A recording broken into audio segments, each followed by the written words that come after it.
Welcome everyone to the Anime Eats Gang, where we watch and react to nothing but anime. Right now we're watching Attack on Titan Season 4, Episode 10. Yes, and it is called A Sound Argument. Before we get into that, you can always check out the link in our description box and in the pinned comment for our Patreon link if you're interested in checking it out. And make sure you like, share, and subscribe, and hit that bell notification button to become an Anime Eats Gang today. Without further ado, let's get this video started in 3, 2, 1, go! No. Whoa. Ow. It's on extreme brightness. As bright as it goes. Turn on.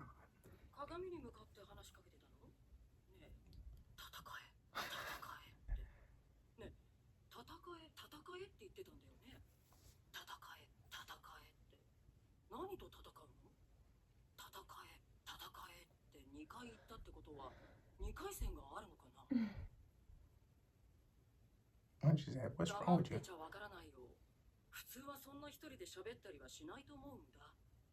私は鏡に映る自分に話しかけたりしたことがないからさ。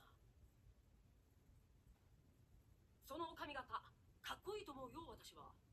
ちょっと乱れてる感じなんか、頑張って息子さんに見えるような努力が伝わってくるし。何しに来たんですかGolly. 話しに来たんだよ。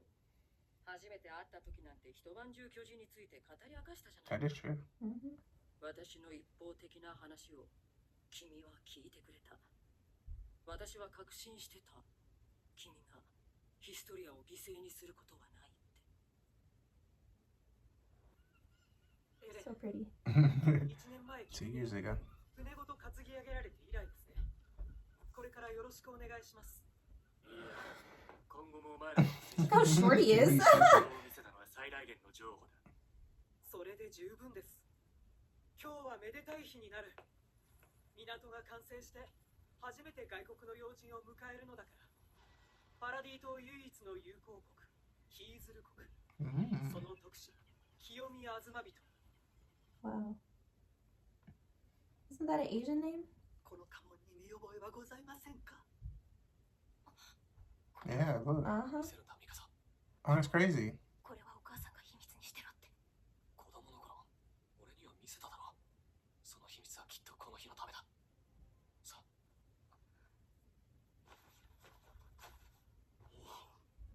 この印は死んだ母の一族から受け継いできたものです。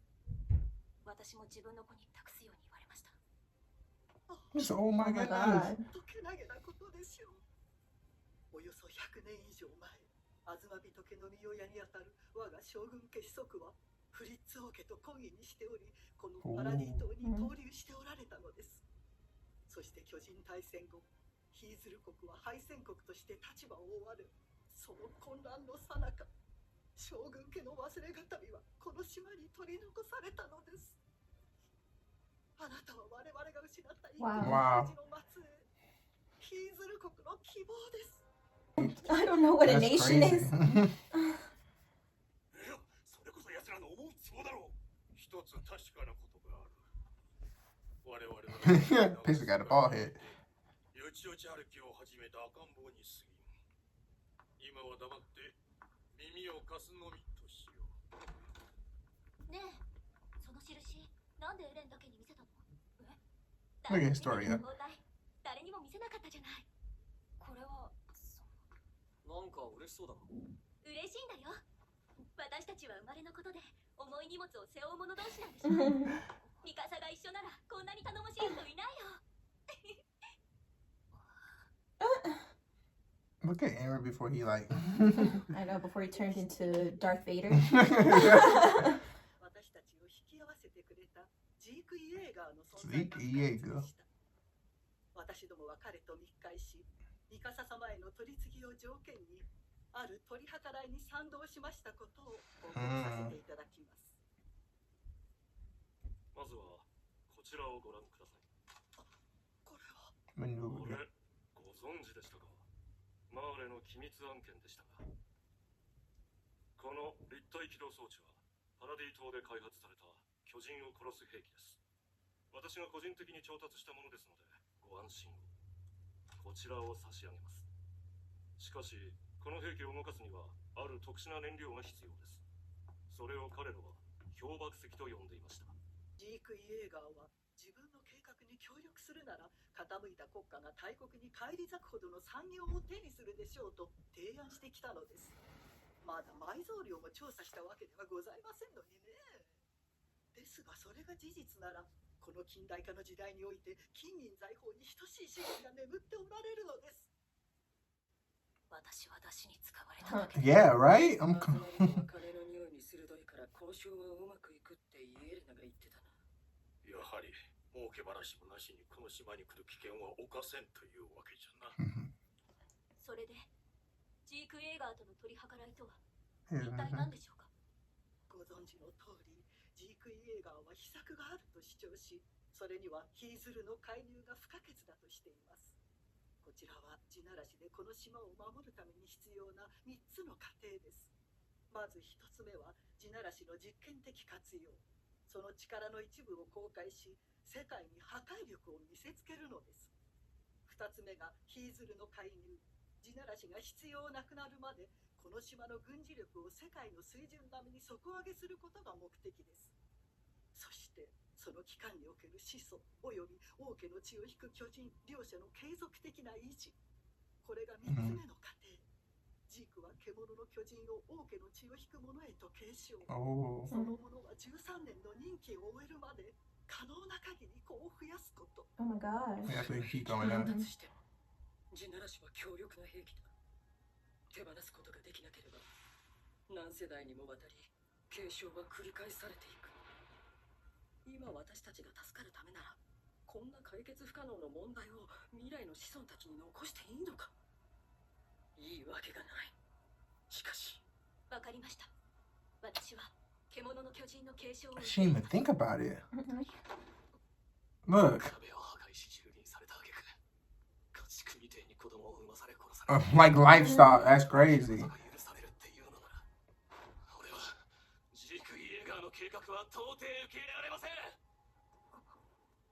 地ならしの維持に我々の命運を委ねるのは危険です。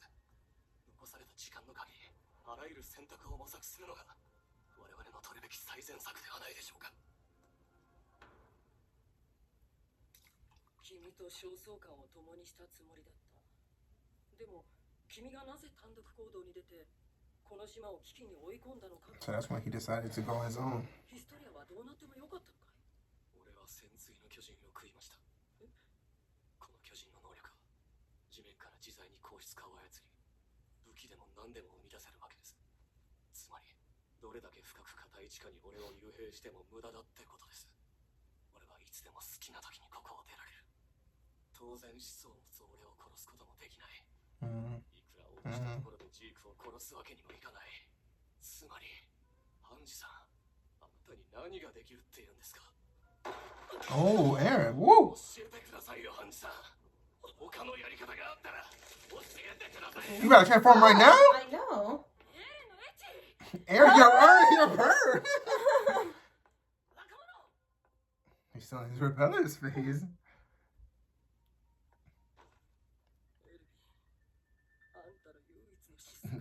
Like you showed that.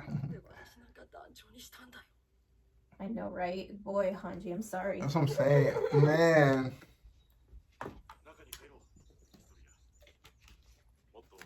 Chiprego! Mm-hmm.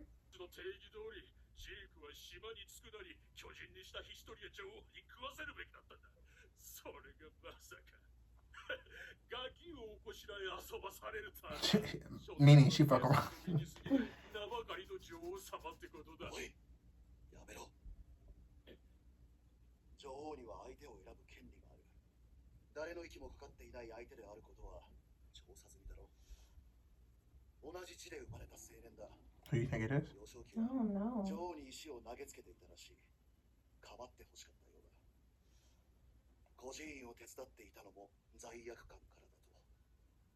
何年も顔を伏せたまま下働きを務める彼に気づいたのは女王の方からだった。あれそめなんてどうでもいい。問題は女王がなぜ今身勝手な行為に及んだのかだ。誰かが助言したんだ。妊娠しちまえば巨人にされずに済むと。イエレナに違いない。あの女は一番イカれていて頭が切れる危険なやつだからな。女王が妊娠してジークは命拾いしたんだぞ。おい、飲みすぎだログ。今ならまだ間に合う。見覚だろうと巨人にしちまえば。 What would happen if you do? 死ぬだろうな。何より女王の身に何かあればおしまいだ。ただでさえ出産は命の危険が伴うというのに。その正論でこの国は滅ぶかもな。おい、もう一本持ってこいマネージ。かしこまりました。 That's crazy. None of them, none of Marleyans are. Maybe them, that group of guys, because what they talking about? Right.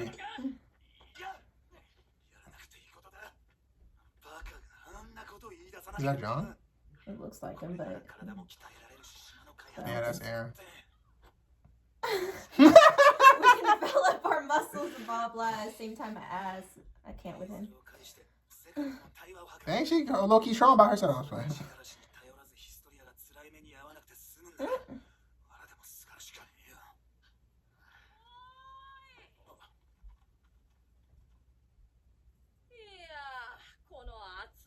ご苦労様だよ。いや、俺たちはこのバカの護衛で仕方なく。お前ら、図体ばかり。I know they all used to be like smaller than him or the same size. そうだ。ダメだった。ヒーゼル国は取り付く島もないようだ。やはりヒーゼルはパラディ島の資源を独占取引したいのだから、他国との貿易に協力などしない。That's trash. パラディ島が災いの種であり続けることを望んでいる。それが国々の団結を促し、 That's crazy. 世界の安定を担保するからだ。 Politics. 俺たちは地ならしに頼るしかなくて、ヒストリアの犠牲は避けられないってことですか。そうなる。そんな、こちらの意図も図らず、勝手に悪魔だって決めつけて。 Isn't that crazy, Armin? 平和になる道を考えられないんだ。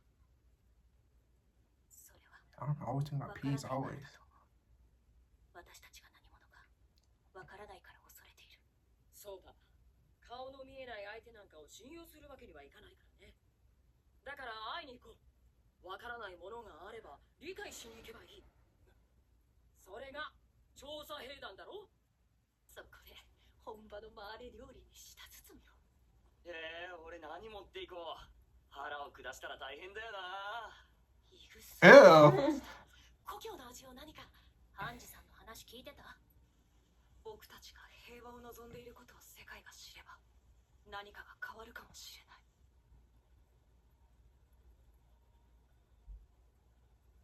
もう少し時間があればな。俺の寿命は5年とあと少ししかね。そろそろ決めなきゃいけない。俺の巨人の継承者を。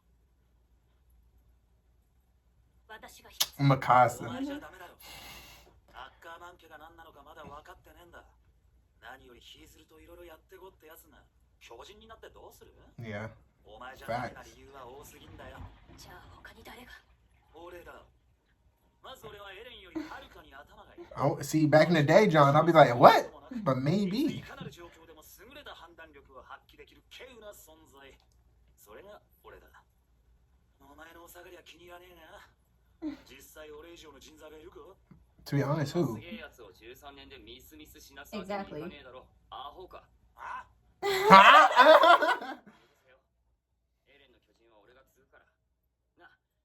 Nah, I can't see that. よくないですよ。 You're an idiot! Don't at me! Dang, Sasha!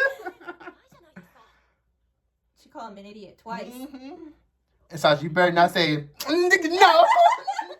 Boy, she be No. eating everybody. She be eating everybody. Like, I wonder what they taste like.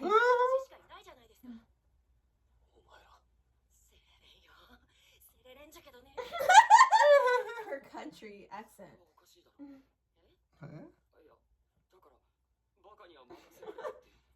But you're the biggest one of all. Say it, Connie.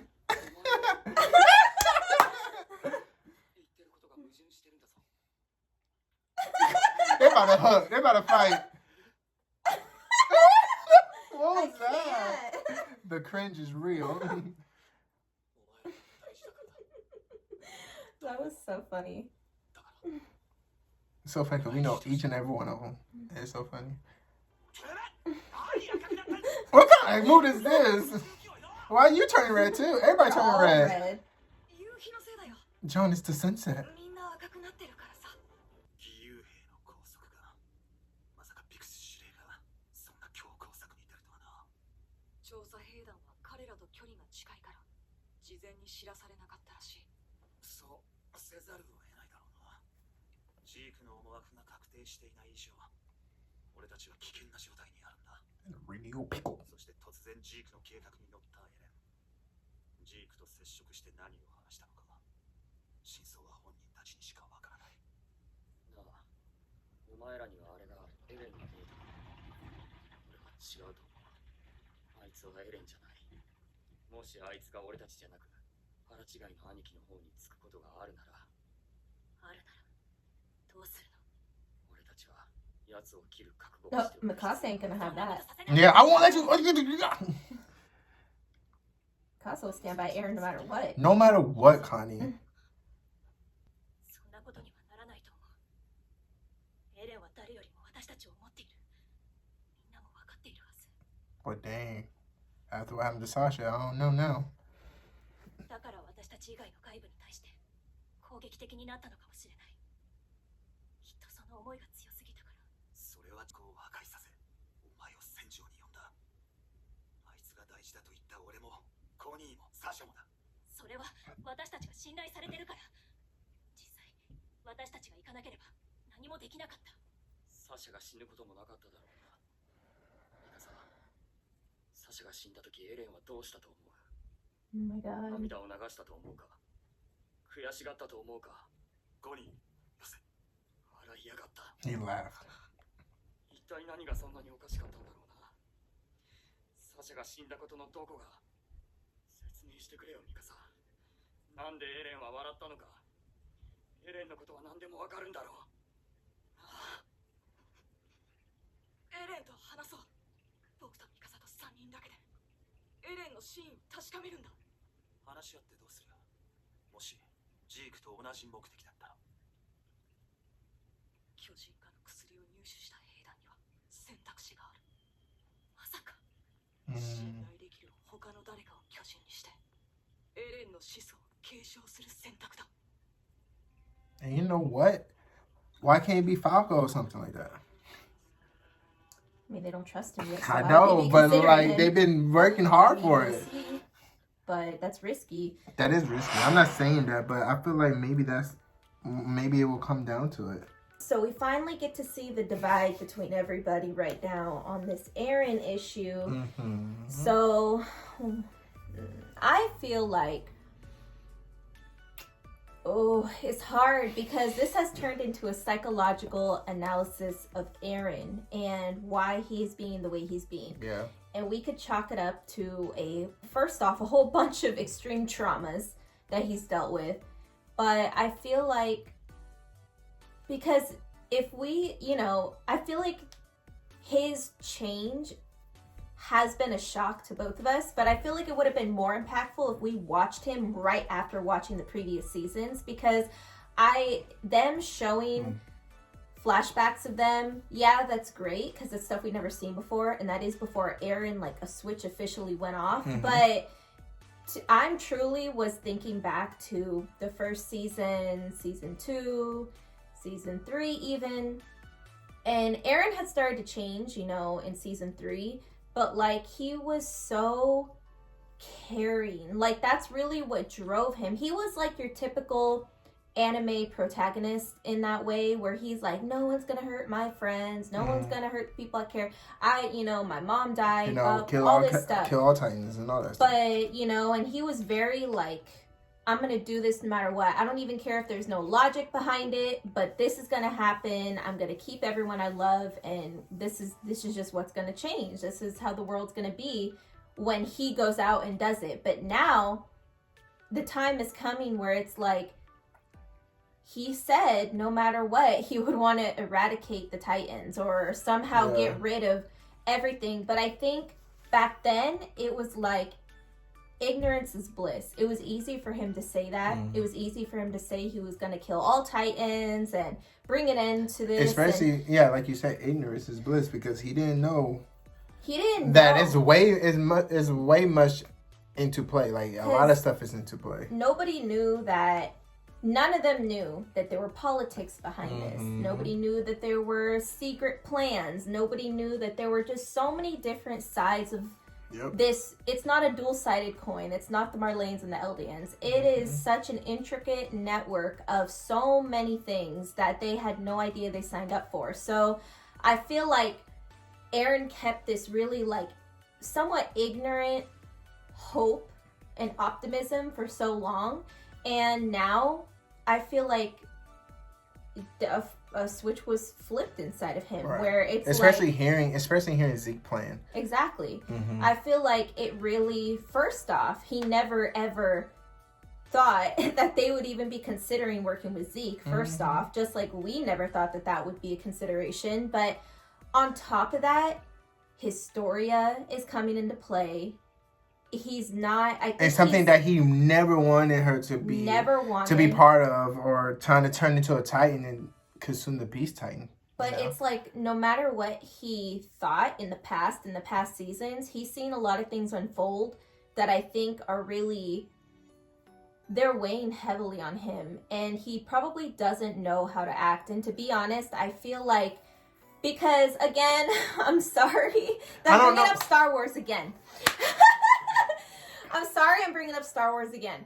But one of the reasons, if you watch the Clone Wars, that Anakin completely flipped is because he believed the whole time that he was fighting for all the right reasons as a Jedi, and that it was going to come out to be this big, like, amazing, positive achievement to obtain peace again by ending all of these battles. If you watch the Clone Wars, that's what the animated, okay. Yeah, so if you watch the Clone Wars, it's an animated series where they give you the background on Anakin. So if you just watch the movie, you should be confused. But anyways, so... And it's most definitely canon, too. He thought the whole entire time that what he was doing as a Jedi was right. And he thought that this was the right way to go about things. And he thought that it was pretty much just this Jedis are doing the honorary thing to try to keep peace, and that's it. That's all he really thought about it, and that's what kept him going.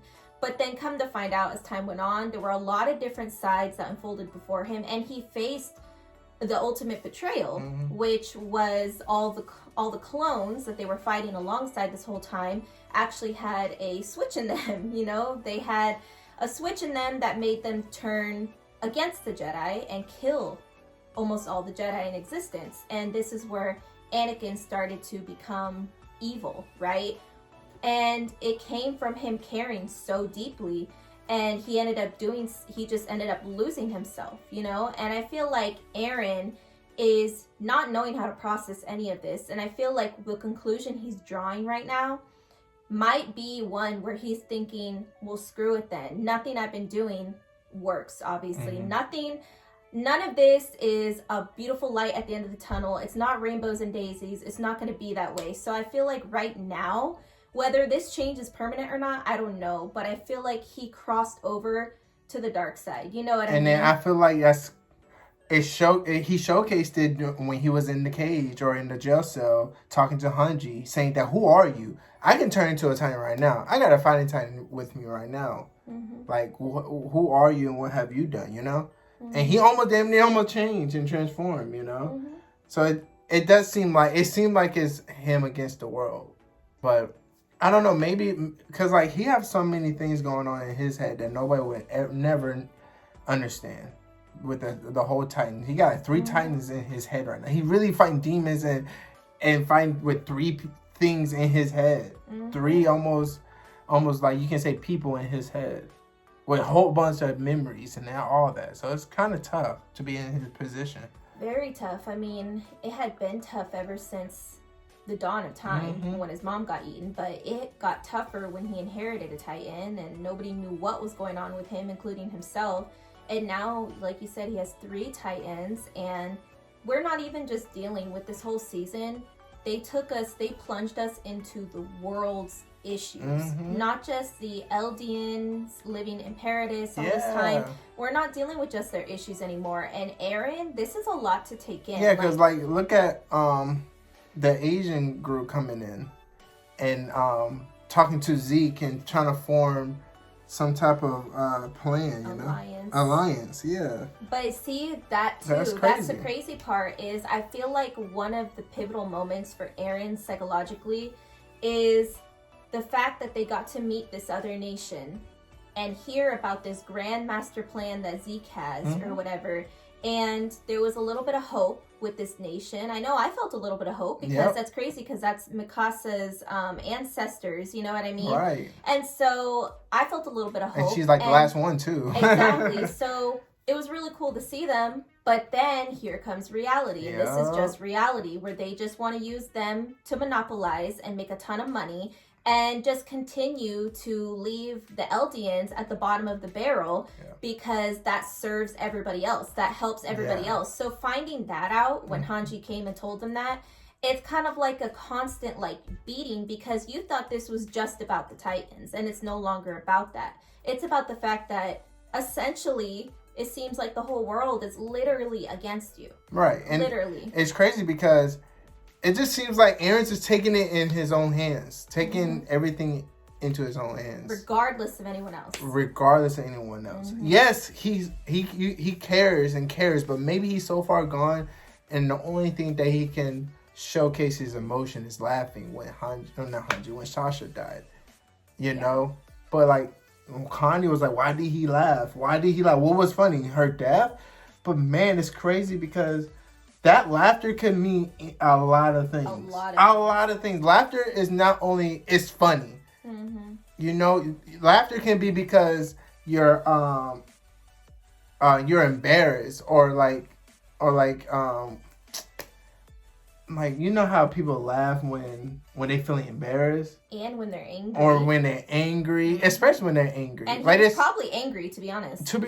He probably laughed because he's angry. Because that's laughter. It can mean a lot of stuff. It's not only because it's funny. Your body has weird reactions to what you feel, and it's not all black and white. The way that you react to stuff is not black and white at all. You know, and remember Annie laughed when she was discovered for being a Titan, and everybody was like. See, her laughing was maybe she being psychotic, or maybe twisted, or like, you know, dang, like I let myself F up for you to come up to this with this plan to capture me. I messed up. That's hilarious, but not really funny. It's not actually funny. It's not really funny. But no, it's literally like a, well, okay then, great, you know, type of thing. Like, laughter does mean so many things. Crying. It's just how, like, you can cry when you laugh. When you're mad. When you're happy. When you're mad. Exactly. So many different things. So laughter is the same thing. And I don't expect all of them to understand that, obviously, because Connie especially, all of them are just thinking, like, Sasha's dead, bruh. Like, what? But once again, this goes back to nobody can understand what Eren is going through. And the only person in Star Wars that could even remotely understand Anakin, because she saw both sides, is Ahsoka. If you don't know about that character, you should definitely check her out. Yeah, because Ahsoka, she's definitely one of the only third-person perspectives that was ever in the series. You know what I mean? And she got to see the transition, and she understands why Anakin feels the way he feels, but she would never go to the dark side like that. But he lost himself, and I feel like Eren is like, you know what? Fine then, if this is how it's gonna be, then screw it. Then I'm gonna do whatever the F I need to do, and I do not care. Everybody is either with me, against me, I don't know, but he knows he has to do something. Or maybe you can compare Eren to Ahsoka. One last thing about Star Wars, because Ahsoka is not a Jedi nor with the dark side, you know? Like, she's just doing her own thing. The only reason I wouldn't compare him to her being neutral is because he's not neutral. He's not right now. I would say he's not neutral, and he's allowing himself. We don't know, because Eren has not spoken his piece yet. We have been talking to so many characters, and Eren has been like this silent, angry person, like this intimidating energy throughout Attack on Titan this season, but we have not truly heard his piece and what happened to him. So we don't know. So the speculations are, you know, the reason I don't compare him to Ahsoka is because he 100% decided to take things into his own hands based on his own dark interpretations without even talking to anyone. Without talking to anybody. That's crazy. That's what Anakin did. Anakin flipped to the dark side, even though he still has a heart. He still cares. We saw that with Luke. We saw it with when he faced Ahsoka, when they had a fight. We saw that he still cares. He has a heart.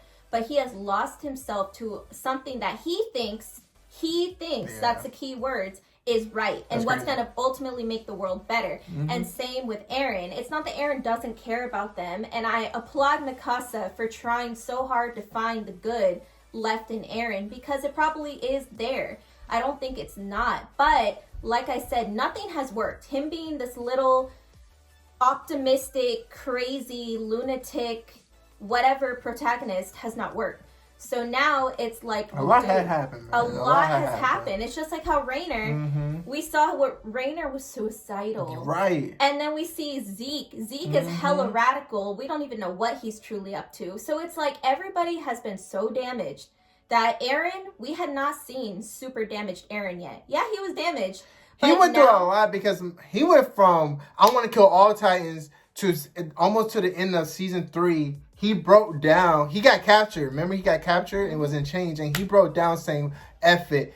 Historia going on to eat me. I don't even want to fight anymore." Exactly. And now look at him now, man. He's been through a whole bunch of emotions and brain, not mental, but brain issues, you know, because like messing with his brain. And it's funny. So the reason that Randrell said that, we just listened to a podcast. We listened to a podcast from a doctor named Dr. Daniel Amen. If you don't know him, look him up.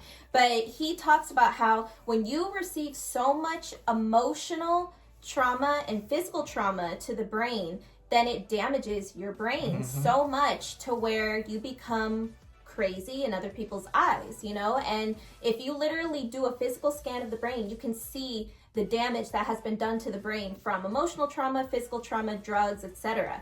And your mind, what makes you a crazy person or a lunatic or making questionable decisions, is because your brain is so damaged. And so if you were to do a scan of Eren's brain right now, his brain is super damaged. Super damaged. If we use that into a theory, if we use that information to theorize that Eren's brain is all jacked up, because remember, this is an anime, and they probably don't even care about that. But if we use that information into a theory, his brain is all jacked up, and I don't like. That's why he's acting the way he's acting. That's why Rainer. That's why Rainer is acting the way he's acting. His brain is all jacked up from transforming every time, from manipulating people, especially the people that he loved. He loved Eren and them. He formed a bond. That's why they say they brothers. But then you have to, but you was playing a role, and he thinking that he's someone else. But at the end of the day, he's Rainer. He's not homeboy that he really thought he could become. But he's not that, and especially with Eren. Eren, you know, they've been through a lot. A lot, and that's an understatement, bruh. Like, no matter what, humans are not built to go through those types of things. We're not, we're not. And we're not expected to go through those types of things and stay in our right mind the whole time. You know what's one thing that they forgot to mention? With the group of people on that train, where they were conversating about who would take the Attack Titan or take the Titan from Eren. And they all saying, "Oh, you're an idiot. You can't become a Titan. Oh, you're not smart enough. You can't become a Titan." They never really said about, are they really mentally built for this? Are they emotionally and physically and built to become a Titan? Because you might be smart, but you can break down quick. And be suicidal the next day, like Rainer. Rainer was not built to be a Titan. No. And look at him, he's on suicidal watch. The main problem here, I think, is that they're becoming Titans when they're young. True. They're so young, to the point that they're still developing. And not just that, but they're going through these traumas when they're young. And they're going out on the battlefield when they're young. And it's like they're not even done like developing, nothing. And it's crazy because once again, this is the ultimate reason we're talking about this is because we're empathizing with Aaron's experience in this lifetime and the transition he's made from season 1 to now to what we're seeing now. Because like, why do you think Aaron's father was like, you really want to kill all Titans? You really want to do all that? All right, it's your time. It's your time to become a Titan. Mm-hmm. It's gonna be they have to have that mentality. I feel like for them to be a Titan. There has to be like the reality is as much as it would be ideal in this world for Aaron to be able to do what he originally said he would do the way he wanted to do it. Mm-hmm. It's just not the reality. And now Aaron's has only a few years left, which just to add as a cherry on top to the pressure of everything else, he only has a few years left. And is trying to figure out what to do with his time left. And because now, like I said in, I don't know if it was the last episode or the one before that, but what matters now is how they set up the descendants who received the Titans. Remember I said that? Yeah, I remember, yeah. So it's like, literally that's what they're trying to do. They're like, whatever we do now has to set up our descendants to set us up for success with this plan, which is crazy. It's going to be crazy. So... Because I feel like they're so focused on trying to end it now, but it's not gonna get. It's never gonna end now. No. You just gotta. I don't know. And then who do you think Historia got knocked up with? Man, that's a question. I need to go pee so bad. That's crazy. Because I don't know. I don't think it's anybody that we know who's throwing rocks and shit like that. I don't think so either. But I also now I want to know the story behind that because who the heck from Historia's home area? What she was like, what is this even? Let me find out. So she literally just walked up to him and, did they actually have a love story a little bit? Or did she just want to reproduce with him? I don't really understand what happened there and I want to know more. So I have no clue. At first, I like John probably did it. No, at first, I thought Aaron. No, I thought Aaron because... I feel like Aaron's not in the right mind to get no kids like that. I don't think he want to smash like that. To me, I don't even think he want to have sex right now. I think he just want to do what he wants to do. I'm not saying he wants to, but I'm saying if there was anybody that would have kids with Historia, I thought it might have been Aaron. Yeah, maybe. Just because it made sense to me. But I don't know, man. Now Mikasa would probably chop his. Mikasa love for Aaron is a whole nother level. A whole nother level. That we talk about that. There's one thing I want to talk about. Oh no, Falco. Oh. I want to talk about that real quick. I feel like it have to be Falco because I feel like they portrayed him to be something huge, in my opinion. I feel like they are. Do. And I feel like that's probably what it's going to be, is inheriting Eren. I can see that. I'm not saying that they're going to that route, but if they do, that'll be a good ass story. But oh, never mind. And watch I think so. I think Falco is meant to inherit Eren. It could go one or two ways. Because I can see that. I can see that. Maybe I'm tripping, but I can see that. I just want to know that Falco's going to inherit something. What he inherits is questionable right now, but he's going to inherit something. But the ultimate question is, what's going to happen with him and Zeke? Because Zeke still looks at him as one of his prodigies, right? No. Was it a Beast Titan? No, Cole was supposed to be the Beast Titan. Oh, my bad. I'm talking about just them being an alliance in general. I got you. Zeke still looks at Falco and Gabby as his side, on his side. Mm-hmm. So if Falco obtains some Titan, whoever it is, whatever Titan it is, then what's going to happen? Is he going to play into Zeke's plan? Because I don't 100% believe that Zeke is suddenly merged with Eren in them. I don't believe that. I'm like, okay, so if Falco inherits a Titan, what's he gonna do? Is he gonna be more on Eren's side or more on Zeke's side? What's gonna happen? Yeah. I think we didn't even talk. Never mind. I don't know what we talked about in our last episode with Armin talking to Annie. Did we talk about that? Armin talking to Annie. Yeah, he was talking to her when she was in her crystal. Yeah. Jeez. I don't know, man. That's kind of weird too. That's interesting. Not weird. That's interesting. We feel like we covered everything. If we didn't, go down to the comment section down below. We can have a discussion there. But please, no spoilers. Until next time, adios.